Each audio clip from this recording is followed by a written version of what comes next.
नमस्कार, स्वागत है आपका। मैं हूं आपके साथ दिनेश अवस्थी। भारत के कुल मतदाताओं में 20 करोड़ कट्टर हिंदूवादी वोट हैं और ये सिर्फ हिंदू मुस्लिम राजनीति में पके हुए हैं। इन वोटों में अंतर एक हीरो जो हैं वो योगी आदित्यनाथ हैं। इन कोर हिंदुओं में अब अगर हमारे देश के प्रधानमंत्री नरेंद्र मोदी की बात करें तो वो दूसरे नंबर पर हैं।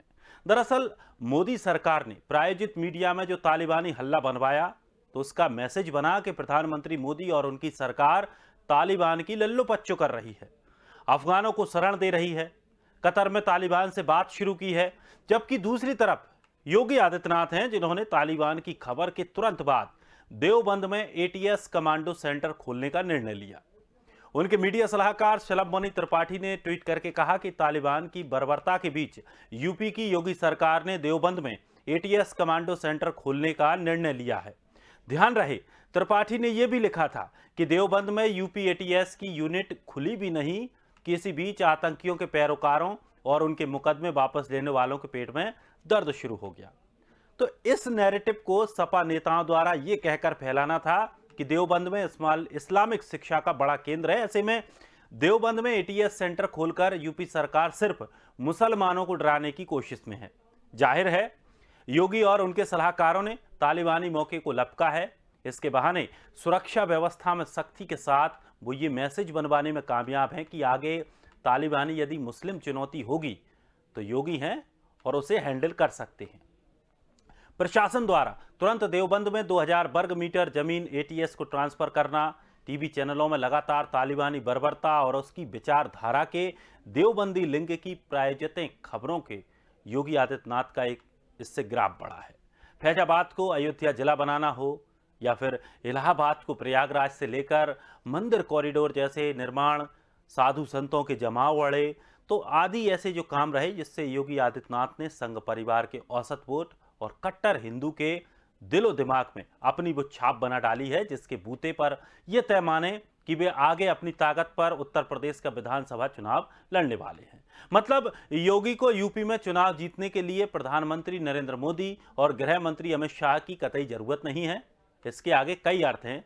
वो ब्राह्मण बनिए, ओबीसी हैं, इसका अर्थ ये नहीं है कि योगी के कारण यूपी में ठाकुर और ब्राह्मण की राजनीति वास्तविकता में नहीं है, मगर भाजपा के जो कट्टर परंपरागत ब्राह्मण और हिंदू वोट हैं वो योगी को अपना योगी राज मानते हैं और उन्हीं में से मुसलमानों से अपनी सुरक्षा भी समझते हैं। सो आगे जितनी हिंदू मुस्लिम राजनीति होगी उसके महानायक योगी होंगे, ना कि नरेंद्र मोदी। तो यूपी में कट्टर हिंदू वोटों में किस तरह से योगी आदित्यनाथ बने हुए हैं, महंगाई, महामारी, तमाम ऐसे मुद्दे रहे। इनसे ऊपर जो मुद्दा रहा वो हिंदुत्व का मुद्दा रहा, जिस पर योगी भारी दिखाई दे रहे हैं। इसी विषय को लेकर आज हम चर्चा करने वाले हैं। इसमें कई और सवाल भी जोड़ेंगे हम, और सवाल हैं, वास्तविकता में सवाल हैं कि क्या महंगाई, बेरोजगारी और महामारी ऐसे मुद्दे रहे, क्या ये मुद्दे पीछे रह जाएंगे? हिंदुत्व एक बड़ा मुद्दा निकलकर सामने आएगा। विपक्ष किस तरह से इन मुद्दों को घेरेगा और योगी सरकार का सामना करेगा, ये भी एक बड़ी चुनौती होगी। तो आज हमारे साथ मेहमान जुड़ रहे हैं। संजीव मिश्रा बीजेपी से, कपिल श्रीवास्तव समाजवादी पार्टी से, राजीव उपाध्याय जी बहुजन समाज पार्टी से। सभी मेहमानों का बहुत बहुत स्वागत है हमारे खास कार्यक्रम में। संजीव जी, सबसे पहले सवाल आप ही से है कि क्या बीजेपी सिर्फ एक मुद्दे पर चुनाव में जाएगी और वो मुद्दा है हिंदुत्व का?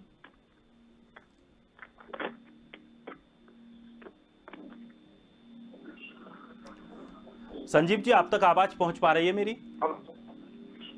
हाँ जी, आवाज आई आपकी? जी संजीव जी, जी, क्या बीजेपी उत्तर प्रदेश में खासकर योगी आदित्यनाथ की अगुवाई में चुनाव लड़ने जा रही है? क्या हिंदुत्व ही सबसे बड़ा मुद्दा बीजेपी के लिए रहेगा? नहीं देखिए, हमारा हमने सभी लोगों के लिए काम किया है। सबका साथ, सबका विकास और सब में विश्वास पैदा करने की हमने कोशिश की है और हम अपने विकास के एजेंडे पर उत्तर प्रदेश के 2022 के चुनाव में उतरने वाले हैं। और निश्चित रूप से आदरणीय योगी जी के नेतृत्व में जिस तरीके से उत्तर प्रदेश में दंगों को कम किया, एक भी आतंकवादी घटना नहीं हुई, ये बड़ी उपलब्धियां हैं। जिस तरीके से उत्तर प्रदेश में विकास हुआ, जिस तरीके से उत्तर प्रदेश में हमने कोरोना को की पहली लहर को, फिर उसके बाद दूसरी लहर को, जो आने वाली संभावित तीसरी लहर है, उसके लिए जो हमने अपनी तैयारियां कर रखी हैं, हम उस आधार पर जनता देख रही है और जनता लगातार, चाहे वो 2014 का चुनाव हो, चाहे 2017 का उत्तर प्रदेश का विधानसभा का चुनाव हो, चाहे आपने देखा 2019 में भी किस तरीके से विपक्षी दलों ने गठबंधन किए और गठबंधन भी फेल हो गया उनका। जहाँ पर विकास होता है, जहाँ लोगों को, गरीबों को सिलेंडर्स मिलते हैं, उसके बाद निश्चित रूप से कहा जा सकता है कि जनता भारतीय जनता पार्टी के साथ खड़ी है और हम जनता के हितों पे काम कर रहे हैं, इसलिए जनता हमको पूर्ण बहुमत दे रही है। लेकिन सवाल मेरा ये है कि हिंदुत्व तो एक बड़ा मुद्दा रहेगा आपका, क्योंकि क्योंकि आप योजनाओं की बात कर रहे हैं, आप व्यवस्थाओं की बात कर रहे हैं, तो फिर सवाल भी हैं। महंगाई का मुद्दा भी है, बेरोजगारी का मुद्दा भी है, महामारी में जिस तरह से लोगों की मौतें हुई, ये मुद्दा भी है। देखिए, ये विपक्ष कहे तो हम उसका जवाब दें ज्यादा बेहतर, लेकिन जब आप एक बड़े चैनल के बड़े एंकर होने के बाद आप अगर कहेंगे कि हिंदुत्व है, तो चूंकि भाई नहीं, मैं इसीलिए कह रहा हूं कि वहां की स्थिति बनी है, वहां की स्थिति किस तरह से बनी है, जैसे नाम बदलना, इलाहाबाद का नाम प्रयागराज करना, तमाम तरह से नाम के अलावा जिस तरह से निर्माणों को लेकर के बात, साधु संतों की अगुवाई को लेकर के बात करें, अयोध्या में जिस तरह से जो कार्यक्रम किए जाते हैं, और मोदी खास करके योगी आदित्यनाथ जिस तरह से बयानबाजी भी करते हैं, वो साफ तौर पर हिंदुत्व को लेकर के बयानबाजी करते हैं, तो ये तो तय है कि ये एक बड़ा मुद्दा है। देखिए, चूंकि पिछली सरकारों ने एक जाति विशेष के लिए काम किया, इसलिए आपको ये लगता होगा, मुझे लगता है कि भारतीय जनता पार्टी का जो अपना एजेंडा है, सबका साथ और सबका विकास, इसी आधार पर हम चल रहे हैं। अब वो अलग बात है कि पिछली सरकारें चूंकि एक जाति विशेष, वर्ग विशेष के लिए काम करती थी, इसलिए आपको लगता होगा कि भारतीय जनता पार्टी की सरकार एक विशेष के लिए काम कर रही है, लेकिन मैं इसको नहीं मानता हूँ। मैं सबको साथ में लेके चल रहे हैं। हमारे लिए सब महत्वपूर्ण है, जो हिंदू नहीं, जो हिंदुस्तानी है वो महत्वपूर्ण है। आप हिंदू के बजाय अगर हिंदुस्तानी कहें तो निश्चित रूप से हिंदुस्तान के एजेंडे पे, हिंदुस्तानी के एजेंडे पे उत्तर प्रदेश की सरकार काम कर रही है, मैं इस पे सहमत। चलिए कपीश जी, आप किस तरह से देखते हैं बीजेपी ने जिस तरह से हिंदुत्व को लेकर के जो काम किए हैं, योगी आदित्यनाथ की एक छवि, एक हिंदुत्व नेता के तौर पर एक छवि बनी है, देखिए क्या आने वाले चुनावों में मुद्दा वही होगा? देखिए, समाजवादी पार्टी तो विकास परक राजनीति करती है और हमारे लिए बड़ा हमारा देश, हमारे प्रदेश की तभी जनता है। और जहां तक बात हिंदुत्व की है, वहां पे तो सुप्रीम कोर्ट ने माननीय पहले ही कह रखा है कि हिंदू कोई धर्म नहीं है, बल्कि ये हमारे एक संस्कार है जो हिंद कुश पर्वत से लेकर के इसमें रहने वाले समस्त देशवासी, चाहे वो किसी भी जाति, धर्म, भाषाई हो या किसी भी वर्ग के हो, वो सभी हिंदुइज्म में विश्वास करते हैं। तो इसमें कौन सी बड़ी चीज है? अब ये बात होती है कि कट्टरवाद किसी भी विशेष पंथ का, तो ये तो कोई भी देश और प्रदेश की जनता सराह नहीं सकती। आदरणीय योगी जी के पास अगर उत्तर प्रदेश के विकास का काम के लिए कोई जगह होती, अगर ये किए होते, तो आज इन्हें आडंबर नहीं रचना पड़ता कि विभिन्न जगहों के ये नाम बदल के क्या इस प्रदेश का विकास कर सकते हैं। इनके पास एक इंफ्रास्ट्रक्चर के नाम पर कोई काम नहीं, इनके पास बेरोजगारी को दूर करने के लिए कोई ऐसा काम नहीं, इनके पास महंगाई को रोकने के लिए कोई ऐसा काम नहीं है जिसने उत्तर प्रदेश का डेवलपमेंट किया हो। तो इसलिए बहुत सीधी सी बात है, आज इनको कहीं ना कहीं छद्म हिंदुत्ववाद के और छद्म राष्ट्रवाद के आवरण होना पड़ रहा है। आपको मैं अवस्थी जी सुन रहा था, आपके प्रोमो का जो पहला ही कैप्शन है वो स्पष्ट कर देता है कि नरेंद्र मोदी जी और योगी जी कोई अलग नहीं है। उनको आप तालिबानी संस्कृति को मान्यता अगर वो दे रहे हैं, तो ऐसा नहीं कि मोदी जी का विरोध योगी जी कर रहे हैं, इसलिए ये हिंदूवादी चेहरे हो गए और इनको हम बचा ले जाएंगे ना। ये कुकृत्य कहां से छुपेगा? मैं तो बहुत सीधी सी बात कह रहा हूं कि जिस छद्म राष्ट्रवाद के आवरण में इन्होंने भारत मां के आंचल को तार तार किया, और जिस अफगानिस्तान जो हमारा मित्र राष्ट्र रहा है, जिसने कहीं ना कहीं से पाकिस्तान की धरती से अपराध को कम करने के लिए भारत के लिए एक योगदान दिया है, उसके विरुद्ध मोदी जी और भारत सरकार वर्तमान समय में खड़ी है, जबकि संयुक्त राष्ट्र के ये कार्यकारी अध्यक्ष हैं। तो इस बात पर हम सारे लोगों को गवर्न करना पड़ेगा, गौर करना पड़ेगा कि छद्म राष्ट्रवाद के साथ क्या अब देश चलेगा। योगी और मोदी का चेहरा क्या अलग होता है? क्या योगी जी ने कहा कि मोदी जी ने जो तालिबानीकरण कर दिया अफगानिस्तान का और जो मान्यता दे दी, एक लचर हिंदुस्तानी प्रधानमंत्री साबित हुए, एक लचर कार्यकारी अध्यक्ष संयुक्त राष्ट्र संघ में शामिल हुए हैं। इनको विश्व मंच से लेकर के आने वाला भारत का इतिहास, बिल्कुल कपीश जी, लेकिन इन्हें बहुत कमजोर प्रधानमंत्री के रूप में कपीश जी, लेकिन जिस तरह से जो आंकड़े आ रहे हैं, जिस तरह से एक रिपोर्ट आई है, इसमें साफ तौर पर ये बताया गया है एक सर्वे में कि इस बार बीजेपी 260 से 270 सीट तक जा सकती है। अवस्थी जी, ये सारी चीजें फैक्टिकल्स हैं। मैं आपको इसलिए कह रहा हूं कि मुझे कोई तो ये बता दे, कोई इस तरीके की चीज बता दे कि 4.5 साल में हमारी सरकार ने क्या डेवलपमेंट किया। जब सरकारों के आंख का पानी मर जाता है तो निश्चित रूप से आप देखते हैं कि पूरा देश प्रदेश और हमारा जो गांव है, हमारा मोहल्ला है, वो सब जलमग्न हो जाता है।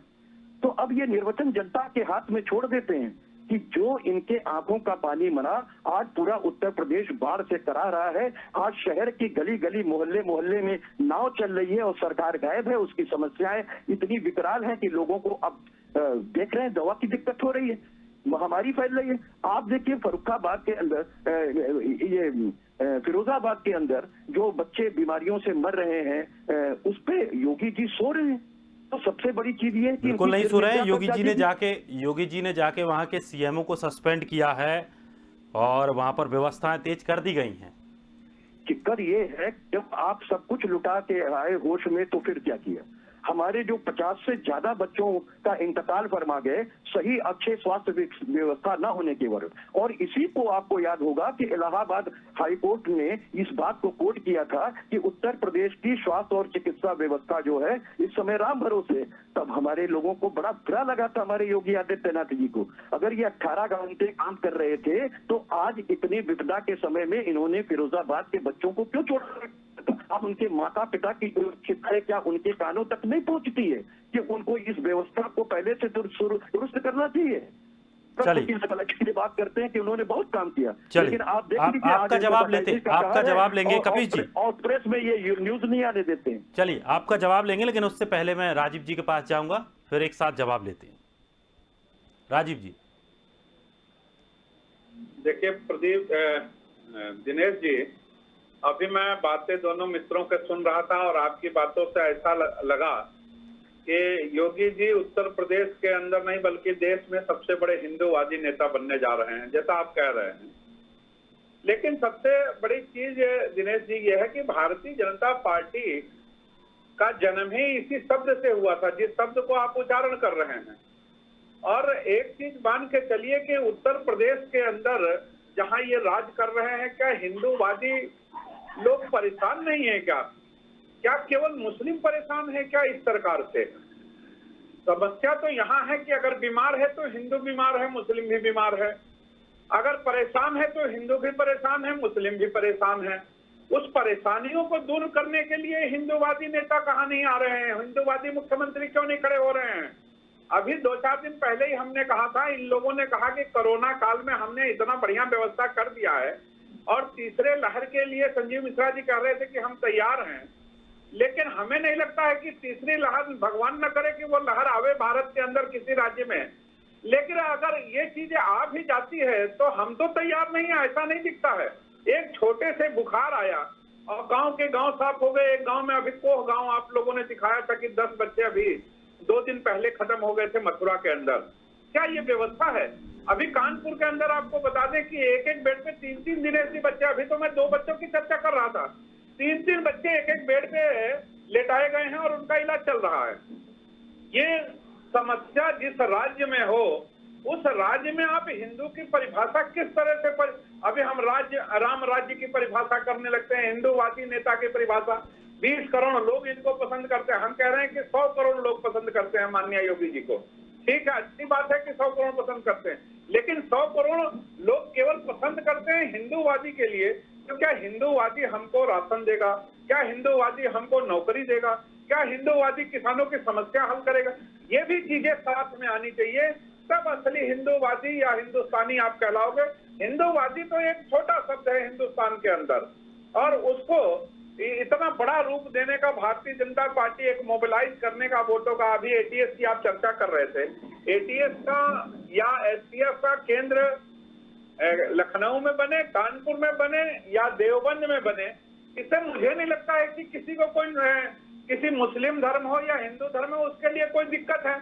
निश्चित तौर पे भारतीय जनता पार्टी वो दिखावा और छलावा करने जा रही है हिंदुओं के साथ कि देखो हमने देवबंद जो है मुस्लिम समाज का बहुत बड़ा गढ़ रहा है, जहां मुस्लिम समाज एक बड़े स्तर पे शिक्षा लेता है। भारतीय जनता पार्टी तो उस शिक्षा को भी बहुत तरह से व्याख्यान करती है, हम लोग नहीं करते हैं। वहां पे वो शिक्षा लेता है, वहां हम एटीएस की एक बड़ी जो एंटी टेररिस्ट फोर्स है उसकी हम एक बड़ी कंपनी वहां लॉन्च करने जा रहे हैं, बनाने जा रहे हैं।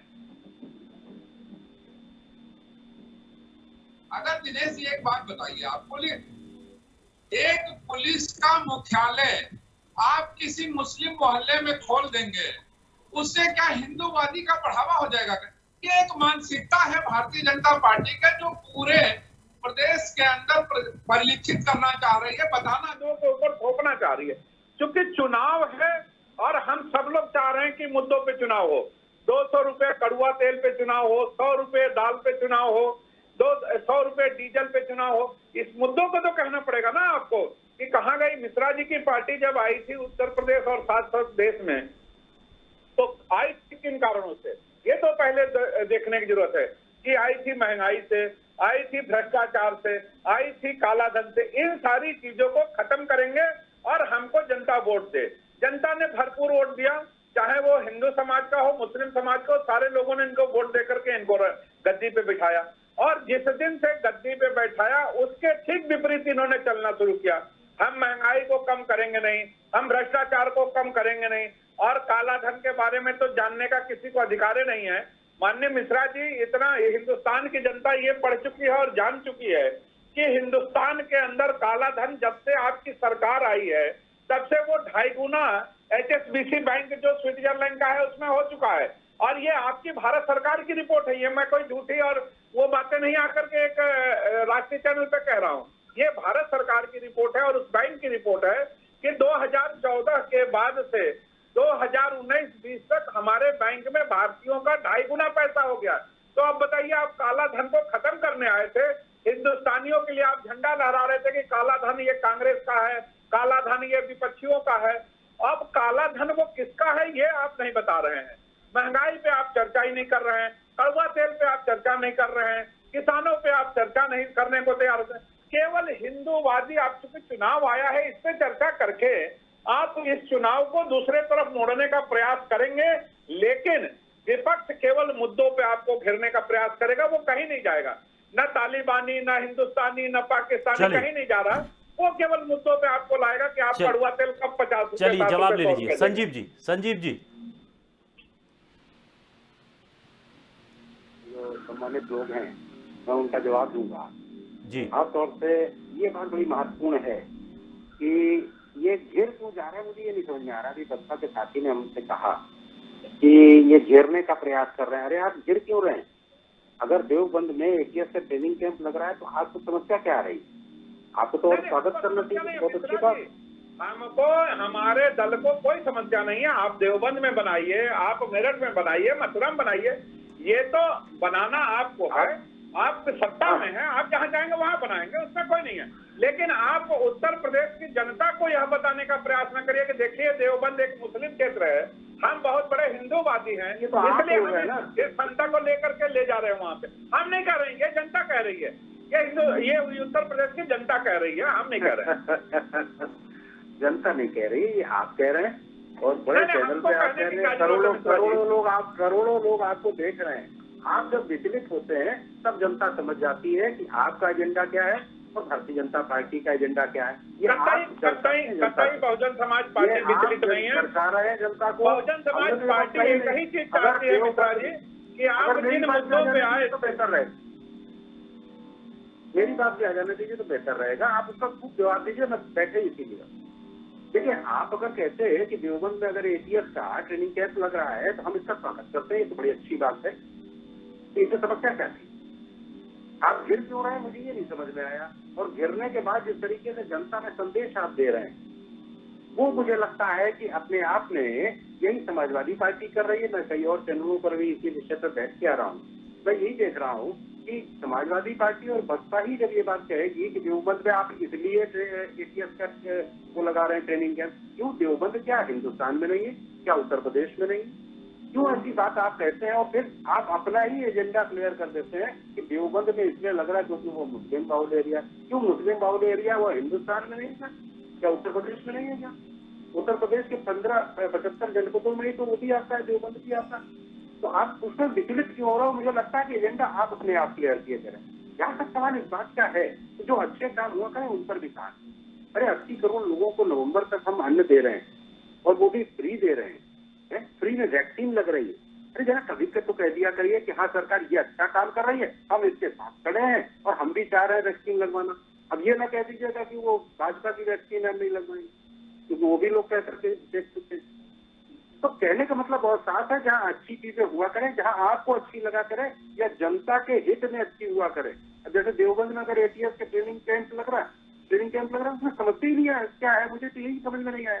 अरे आपको तो इसको और स्वागत करना चाहिए था, बल्कि आप जो एजेंडा है उससे हट करके देवबंद का नाम लेकर के, एटीएस के ट्रेनिंग कैंप का नाम लेकर के आप मुस्लिमों को चिढ़ाने का जब काम करेंगे, मुझे लगता है कि वो ज्यादा दिक्कत आएगी।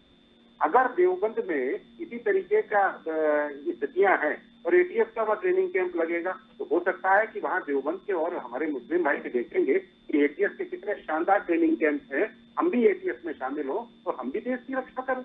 उसमें समस्या क्या? इसको एक दूसरे तरीके से भी देखिए ना।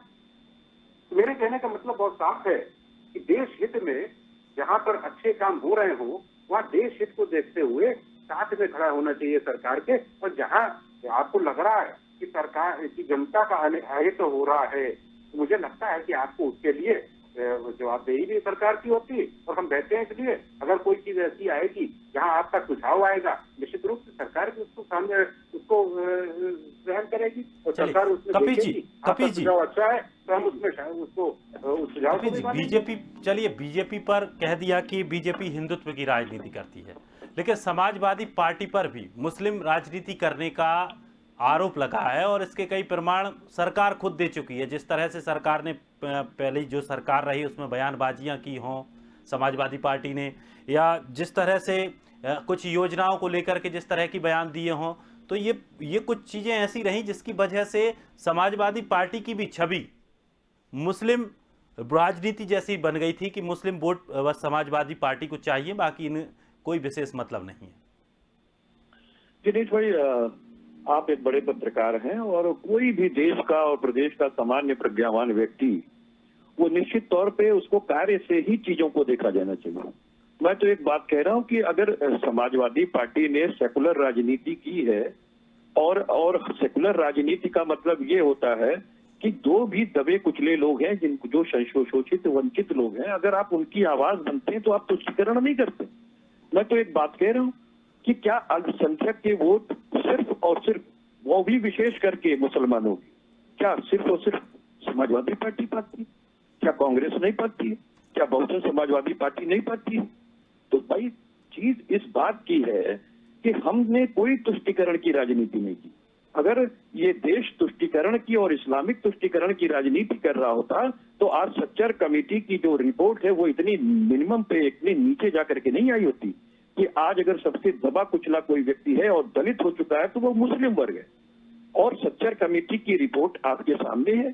जो स्थितियां इनकी हैं, हम लोगों ने कोशिश जरूर की कि अपलिफ्टमेंट हो जाए, तो इसका मतलब ये नहीं कि हमने तुष्टीकरण कर दिया। अब बात एक चीज की है, एक व्यक्ति कहता है मंत्री पद पर बैठ के कि ये राम जाते हैं, वो हराम जाते हैं। एक व्यक्ति ये अपने जो कि हमारे संवैधानिक के बड़े पदों पर है, वो तुलना अपने कार के नीचे आने वाले पिल्लों से करते हैं। तो अगर उस पर कोई व्यक्ति कुछ बात कहता, और एक बात मैं भी आपको कह दूं कि हमारे मिश्रा जी आदरणीय हैं संजीव भाई, और मैं एक बात कहना चाहता हूं कि शफीकुर रहमान ने तालिबान की बात कही तो उन पर FIR हो गई, लेकिन तालिबान को 13 मुल्कों के साथ मोदी जी ने जो है एक्सेप्टेंस दे दी और वो तो अपने कृत्यों से कर दिए।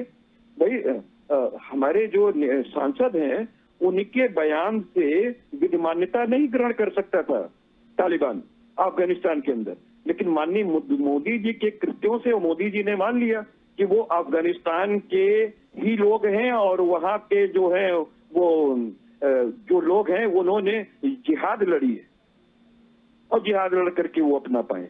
यही तो हुआ। आखिर आपने क्यों मान्यता दी? आपने जो आदमी टेररिस्ट का कार्य कर रहा था और आप उससे निपट रहे थे, पाकिस्तान उसका संरक्षण कर रहा था और अमेरिका जो है वो आज उसके साथ हो गया, तो आप चुलग्गू बन करके उसको मान्यता दे रहे हैं। तो जो हमारे बर्क साहब ने कहा वो उस पर FIR है, तो माननीय मोदी जी और अन्य भाजपा के लोगों पर क्यों नहीं होनी चाहिए? और क्यों हिंदूवादी की बात करते हैं आप? मैं तो पूछ रहा हूं कि योगी आदित्यनाथ जी ने क्या मोदी जी को कंडम किया कि वो उनके इस विचारधारा के साथ, इस कुकृत्य के साथ नहीं खड़े हैं? ये तो उन्होंने नहीं कहा। तालिबान को मान्यता जो है शफीकुर रहमान और सलाम और समाजवादी पार्टी ने तुष्टीकरण की राजनीति के तब तो नहीं किया, ये तो मोदी सरकार ने किया। लेकिन ये नहीं चलेगा कि मीठा मीठा गप और कड़वा कड़वा थू थू। संजीव जी, मैं एक्चुअली इनकी आवाज बहुत क्लियर नहीं आई है, थोड़ा सा एक बार बता दीजिए तो मैं उसका जवाब। चलिए सर, अब इतना समय भी नहीं है हमारे पास, दरअसल समय की सीमा की बाध्यता है, इस वजह से फिर हम इस विषय को लेकर के और अब जैसे जैसे चुनाव आएंगे उनको लेकर के हम लगातार फिर चर्चा करेंगे। बहुत बहुत शुक्रिया आप सभी का हमारे साथ जुड़ने के लिए। लेकिन जिस तरह से हिंदुत्व का चेहरा योगी आदित्यनाथ बने हैं, वो चीज़ बिल्कुल स्वाभाविक है कि इस बार उत्तर प्रदेश के चुनावों में हिंदुत्व का मुद्दा सबसे भारी रहेगा और उसके सुपर हीरो योगी आदित्यनाथ रहने वाले हैं। लेकिन क्या कुछ और परेशानियां इसमें आ सकती हैं और जो विपक्षी दल हैं क्या वो इन वोटों में सेंधमारी कर सकती हैं?